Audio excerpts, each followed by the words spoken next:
Olá, estudante! Seja bem-vinda a mais essa videoaula. Eu sou a professora Daisy e hoje eu vou falar com vocês sobre as medidas descritivas.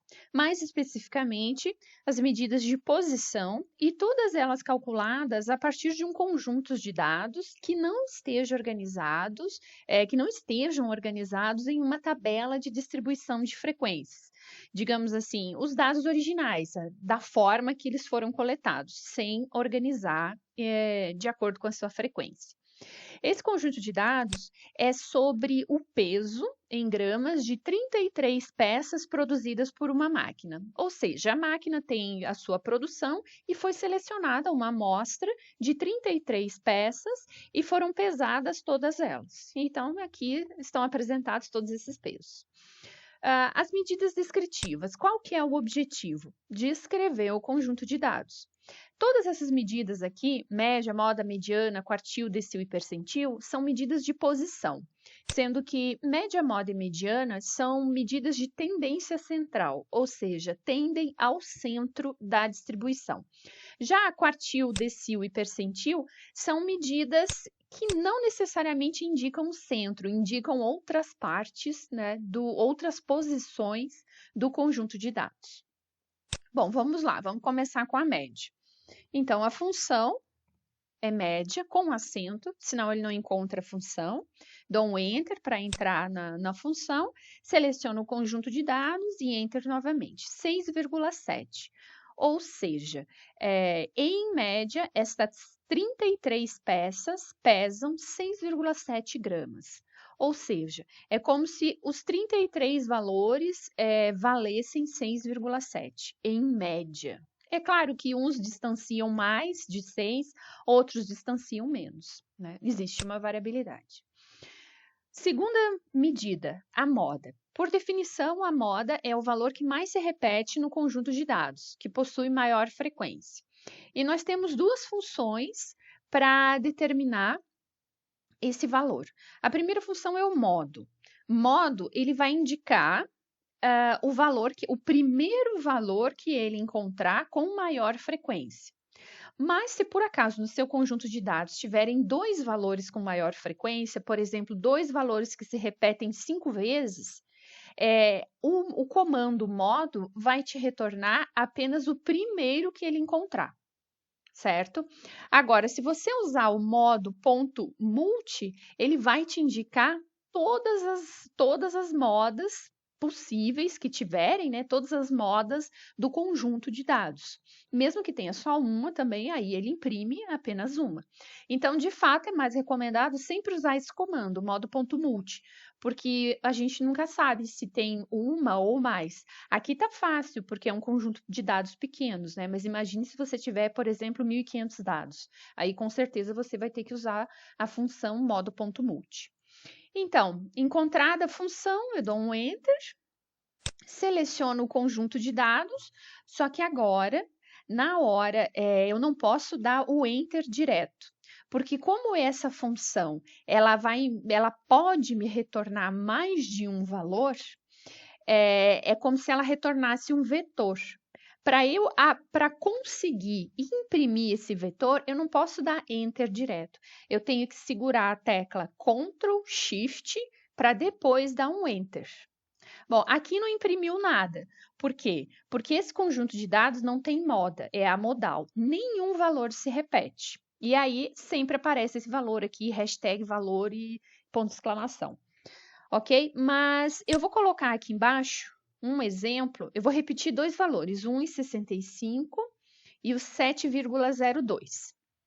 E vou calcular aqui, modo.multi, vou selecionar o conjunto de dados, vejam que agora eu selecionei uma linha a mais, selecionei os dois valores aqui para ter a repetição, né? Então, seguro Ctrl, Shift, Enter. Aí ele imprime os dois valores que mais se repetem. No caso, cada um desses aqui se repete 2 vezes, né? Ok, apresentado aqui para vocês, eu vou apagar. Voltamos aqui. Terceira medida de tendência central, a mediana. Se eu ordenar o meu conjunto de dados, a mediana vai ser o valor que está bem no meio. Metade das observações vão ser menores que ela e a outra metade maior do que ela. A função para encontrar a mediana é med. Então, med, seleciono o conjunto de dados, Enter.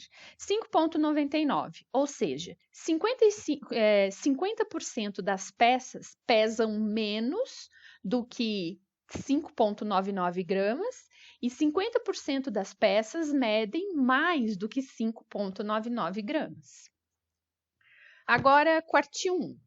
Vocês sabem que quartil divide o conjunto de dados em 4 partes, ou seja, cada uma dessas partes contempla 25% das observações. Então, para calcular o quartil 1, a função é quartil. Entrei na função. O que ele está me pedindo primeiro? Os dados. Ok. Os dados, coloco ponto e vírgula. O que ele está me pedindo? O tipo.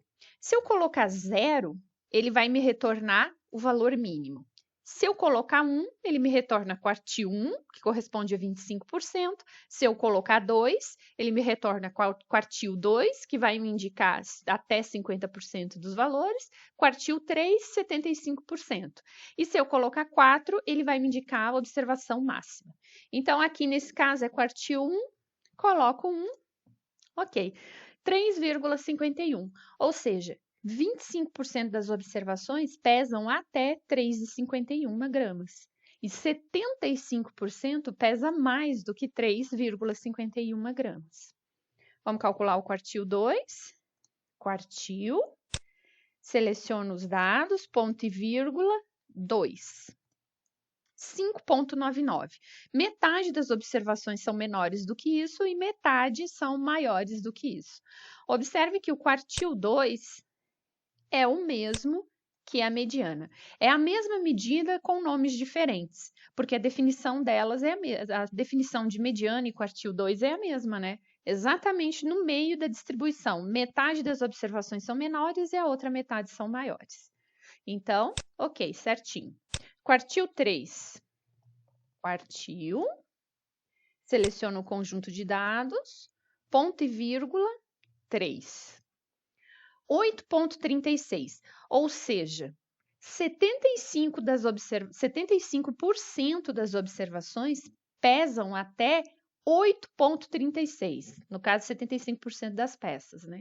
E 25% das peças pesam mais do que 8,36 gramas, certo? Deixa eu organizar aqui. Tá, percentil 50. Percentil é quando eu divido o meu conjunto de dados em 100 partes iguais. Ou seja, ele vai variar de 1 em 1. Então, percentil 1, ele corresponde até 1% das observações. Até o percentil 2 tem 2%. Até o percentil 3 tem 3%. Nesse caso, até o percentil 50 tem 50%. Então, o comando percentil, seleciono os dados, ponto e vírgula, ele pede alfa. O que é esse alfa? É o percentual em decimal. Por exemplo, se é o percentil 50, então é 0,5. 5,99. Então, percebam, percentil 50, quartil 2 e mediana, todos eles são a mesma medida, mas apresentadas de forma diferente, ok? Então, a mediana sempre vai ser igual ao quartil 2 e vai ser igual ao percentil 50. E já pulando lá um pouquinho para frente, vai ser igual também ao decil 5. O decil 5 divide em 10 partes iguais. Então, o quinto decil é até 50% das observações, o valor dele, né?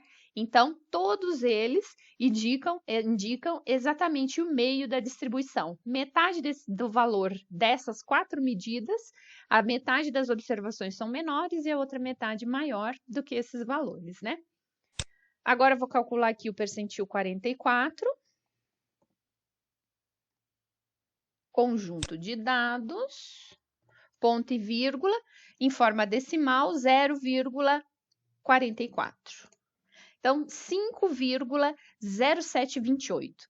Ou seja, 44% das observações pesam até 5,07 gramas. E 56% das observações pesam mais do que 5,07 gramas. diminuir aqui um pouquinho a casa decimal para ficar todas com 2, ok.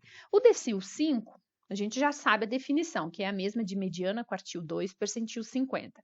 Só que não existe uma função no calc específica para decil. Por quê? O percentil, ele abrange todos os quartis e todos os decis. Porque o percentil, eu tenho percentil 1, 2%, 3%, 4%, até 99%. Então, o decil 5, eu sei que a definição dele é 50% das observações.